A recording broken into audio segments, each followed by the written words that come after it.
After IVF, many couples tell me, we have embryos frozen, we will decide later what to do. But here's something most people are not told clearly. You cannot store embryos indefinitely and clinics cannot keep them without your ongoing consent. So what happens to your embryos when unused? Let's break down what the law says and what it means for you. First, embryo storage is not permanent. Under the ERT Act 2021 in India, embryos can be frozen and stored but not indefinitely without structure. Clinics are required to maintain proper records, track storage duration and ensure valid consent is in place. This means embryo storage is a regulated process, not an open-ended one. What does consent actually mean?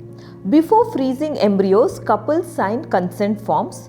These are not just formalities, they clearly document how long can embryos be stored, what should happen if you do not respond in the future, what happens in the case of separation or death. This is legally binding. Clinics cannot make independent decisions without following what was consented to. So what happens if you don't respond? This is where most confusion happens. If the storage duration expires and the clinic cannot reach you, they cannot continue storing embryos indefinitely. They must follow regulatory guidelines and act as per prior consent agreements.